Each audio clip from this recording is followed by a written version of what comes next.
bonjour tout le monde. J'espère que tout le monde va bien. Alors voilà, j'ai choisi aujourd'hui de vous parler sur un petit sujet sympathique que nous voyons dans la Torah. Au moment de la construction du Mishkan, vous savez que les Bénis Israël ont construit dans le désert le Mishkan, le tabernacle. Alors, aussi bien dans la parashat Tetzavé que dans la parashat Kitissa, on trouve une formule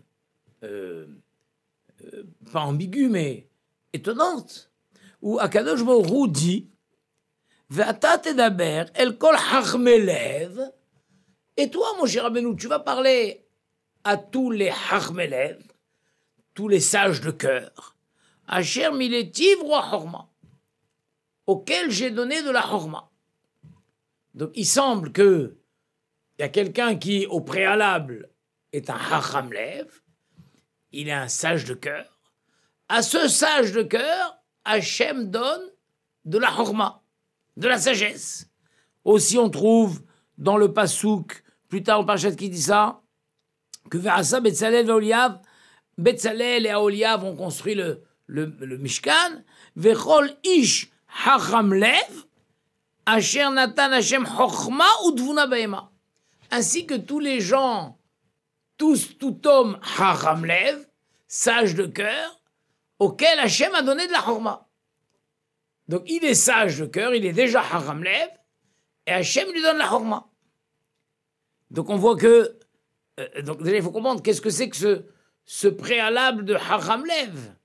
On dirait qu'il y a quelque chose qui vient de l'homme lui-même, il est déjà chacham lev, et puisqu'il a le terrain prêt, Hachem va lui donner de la chorma. Effectivement, le pasouk dit explicitement ou belev kol chacham lev, et dans le cœur de tout chacham lev, incroyable, dans le cœur de tout sage de cœur, natati chorma, j'ai donné de la chorma. Donc, mais cette première chorma, alors d'où elle vient? D'où elle vient? Je comprends qu'Hachem a donné de la chorma. Alors, si on m'avait dit à celui qui n'a pas de chorma, Hachem donne la chorma, c'est très bien. Mais là, non. La Torah nous dit à celui qui a déjà une chorma, mais on voit que cette chorma, elle est appelée chormat lev. Celui qui a une chormat lev, alors je vais lui donner la chorma. Qu'est-ce que c'est que cette chormat lev? Qu'est-ce que c'est que ce préalable? Et il semble d'ailleurs, on voit que ce préalable dépend de l'homme, on dirait. Parce que dans le cœur de chaque chacham lev, je vais donner la chorma. Il y a un préalable qui dépend de l'homme, qui démarre par l'homme. Qu'est-ce que c'est que ce préalable? Alors, pour comprendre cela, peut-être, on n'a qu'à aller chercher chez le plus grand chacham de l'histoire. Qui c'est le plus grand chacham de l'histoire? Shlomo HaMelech, bien sûr. V'Hachem natan chochma li Shlomo. Hachem a donné de la chochma li Shlomo qu'Asher diber comme il lui avait parlé. Ah. Donc il semble que Hachem avait parlé avec Shlomo de lui donner de la chorma, et la Torah nous dit, Hachem a effectivement donné la chorma à Shlomo comme il lui en avait parlé. Où ça? Alors il faut revenir un petit peu avant, où la Torah nous raconte que Begivron nira Hachem el Shlomo. À Givron, Hachem est apparu à Shlomo. Et Vayomer Elokim she'al ma eten lach. Hachem lui avait dit, demande-moi. Que dois-je te donner? Demande-moi. Et là-bas, Shlomo HaMelech a dit, Hachem, je suis jeune, je n'ai pas d'expérience, ton peuple est grand, immense. Donne-moi, je t'en prie, la chorma de pouvoir juger ton peuple. Donne-moi la chorma de pouvoir distinguer entre le bien et le mal. Voilà. Alors là-bas, c'est marqué qu'Hachem a été impressionné qu'Avéchol par la demande de Shlomo HaMelech. Hachem a dit, comment? Moi, je pensais que tu allais me demander la richesse. Je pensais que tu allais me donner la puissance sur tes ennemis. Je pensais que tu allais me demander la longévité.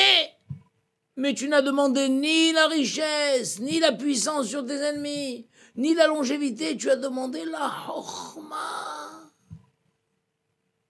alors bien sûr je t'accorderai ta horma. Mais tu veux que je te dise, même ceux que tu n'as pas demandé, je te l'accorde aussi. C'est extraordinaire ça, non? Même ceux que tu n'as pas demandé, je te l'accorde aussi. Extraordinaire. Donc de là on voit que quoi? C'est ça ce Hacham Lev. Qu'est-ce que c'est que ce Hacham Lev? C'est un désir profond. Un désir profond de s'approcher d'Hachem, de connaître Hachem, de comprendre la manière dont Hachem veut que nous nous comportions. En français, en hébreu moderne, on pourrait appeler ça une sheifa, une aspiration profonde. Donc c'est ça qu'Hachem dit. Hachem dit, bien sûr, je vais vous donner la horma de construire ce Mishkan. Parce qu'il faut imaginer, nous avons un peuple qui est sorti d'Égypte, et qui étaient des travailleurs, des bergers, des gens du bâtiment, n'ont jamais été des orfèvres, n'ont jamais manipulé des métaux précieux. Ont-ils su travailler l'or, le cuivre, l'argent? Est-ce qu'ils vont savoir tout ça? Tout d'un coup, Hachem leur dit, construisez-moi un Mishkan. Alors il y avait dans tout le peuple, il y avait ceux qui ont dit, bon, on ne sait pas faire, hein. On se bat. Et il y a ceux qui ont dit, ah, si seulement je savais faire. Si seulement je pouvais y arriver. Ah, mais c'est merveilleux. Construire un temple pour Hachem. Construire un Mishkan. Ah, mais je voudrais y arriver. Ah, mais je vais essayer, je voudrais voir. Ah, si seulement quelqu'un m'apprenait comment faire, mais je le ferais.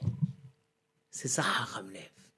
Hachem a dit, individuellement, les uns après les autres, tous ceux qui ont cette Chochmat Lev, cette aspiration profonde d'y arriver, de vouloir le faire. Mais je sais pas comment on fait, mais je vais y arriver. Quelqu'un va bien m'apprendre. Je vais essayer, je m'en sortirai.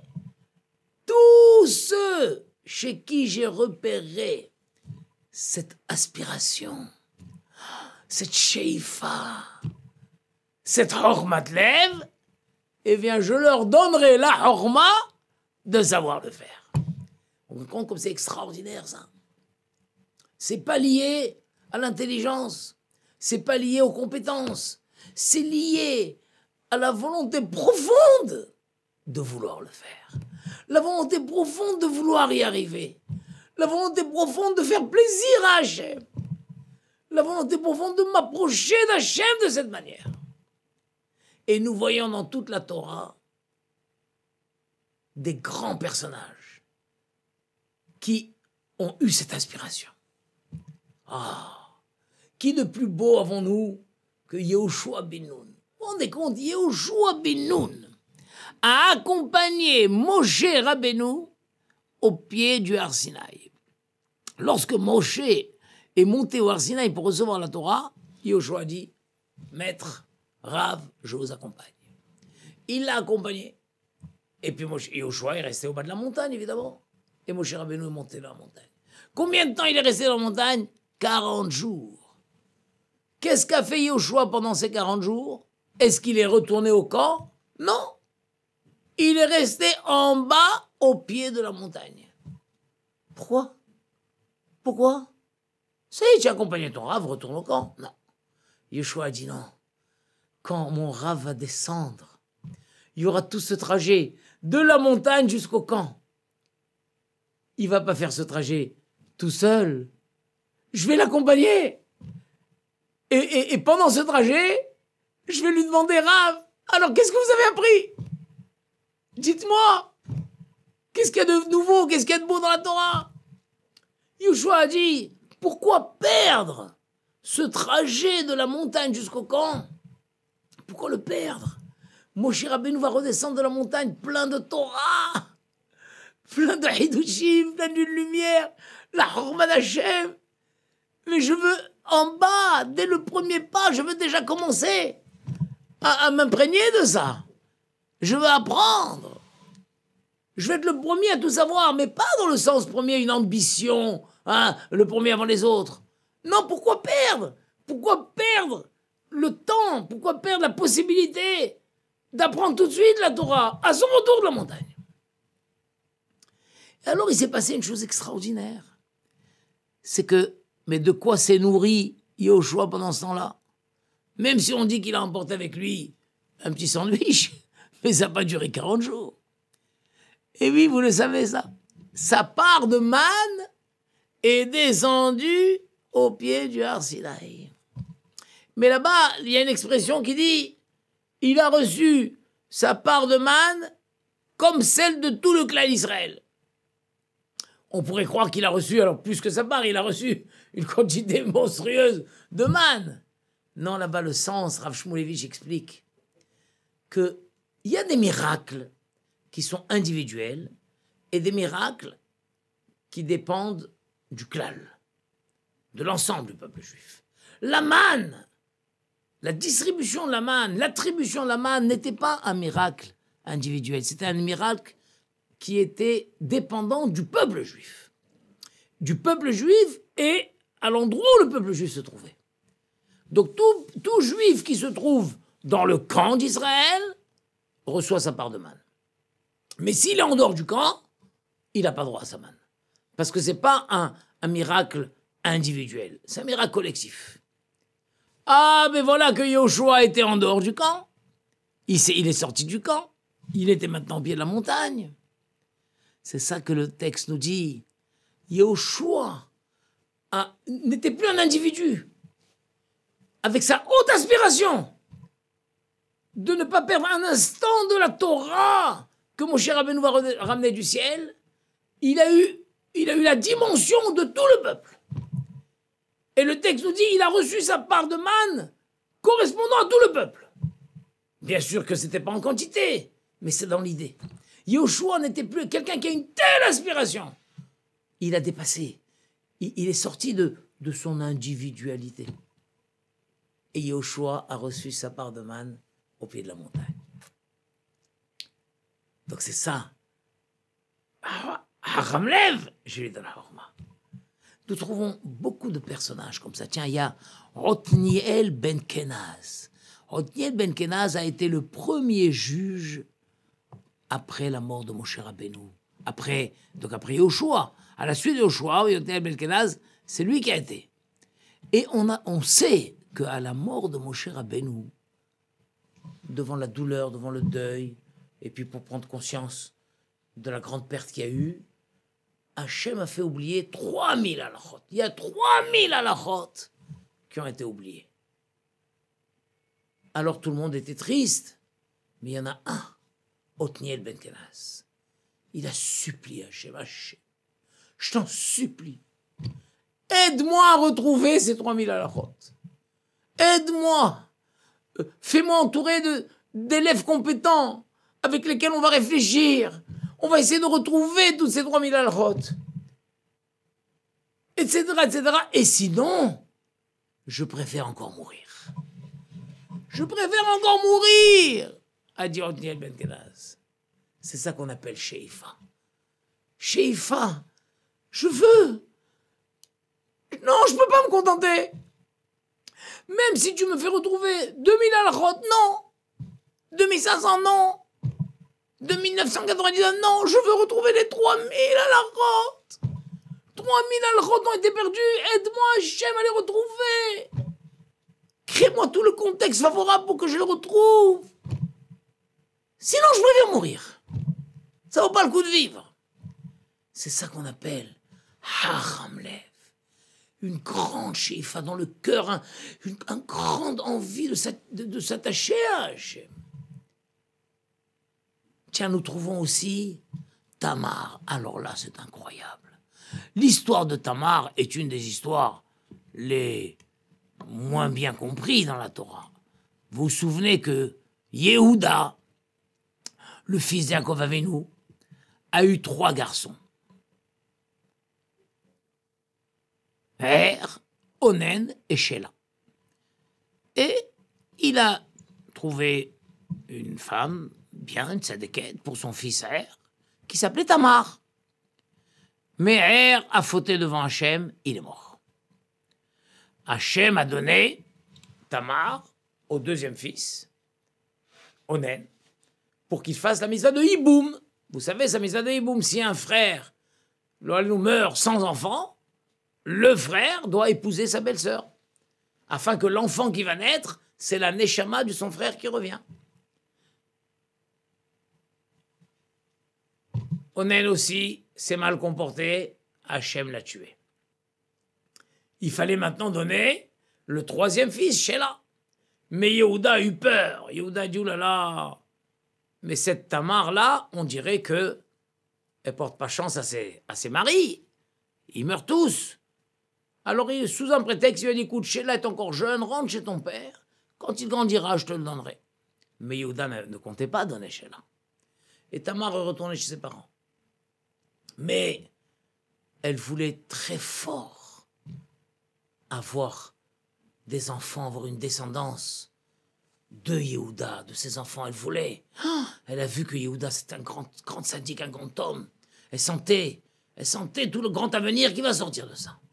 Un jour, on lui annonce que Yehuda, donc son beau-père, vient dans la région pour tondre ses moutons. Qu'est-ce qu'elle fait? Elle se maquille, elle se déguise, etc., etc. Elle se met à la croisée des chemins. Yehuda croit que c'est une femme facile, comme on dit. Alors il s'approche d'elle et il lui dit, combien tu demandes pour me permettre d'aller avec toi? Et alors la négociation est faite.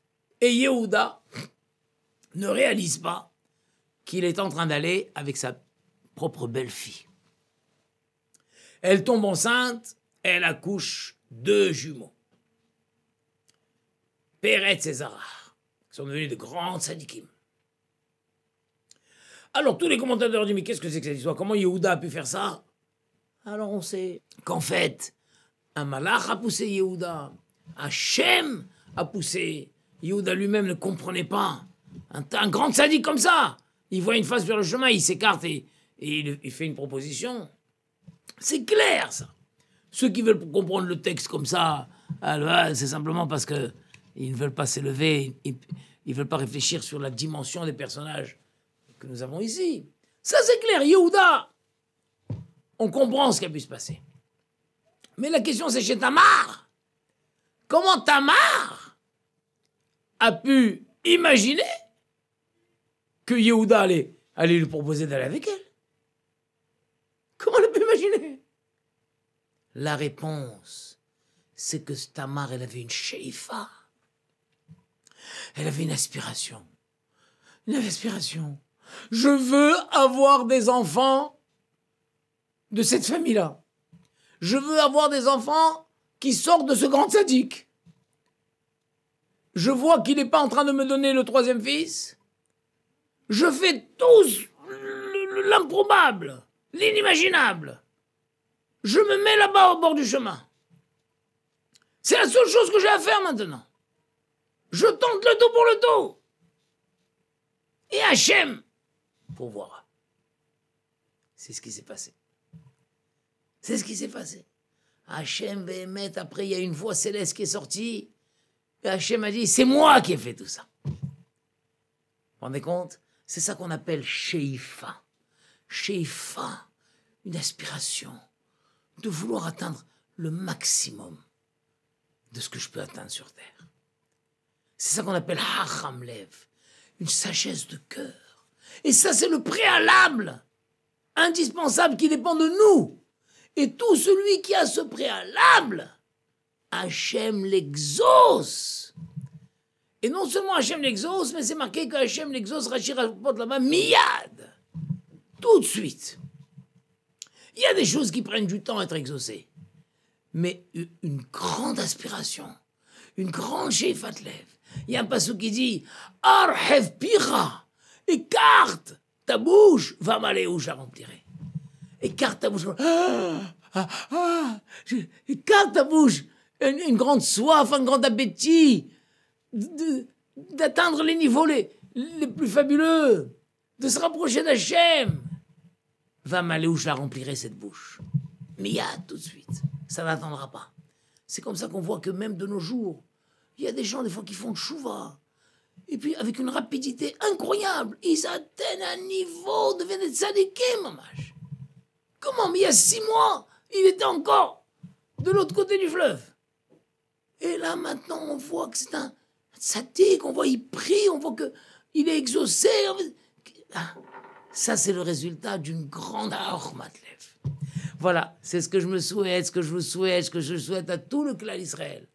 De créer par notre travail, par notre passion, ce préalable à l'intérieur de nous, et qu'une fois qu'Hachem a vu ce préalable, il remplisse avec tout ce dont on a besoin. Be'ezrat Hashem, la bracha et la slacha. Voilà, shalom, à la prochaine fois, Be'ezrat Hashem.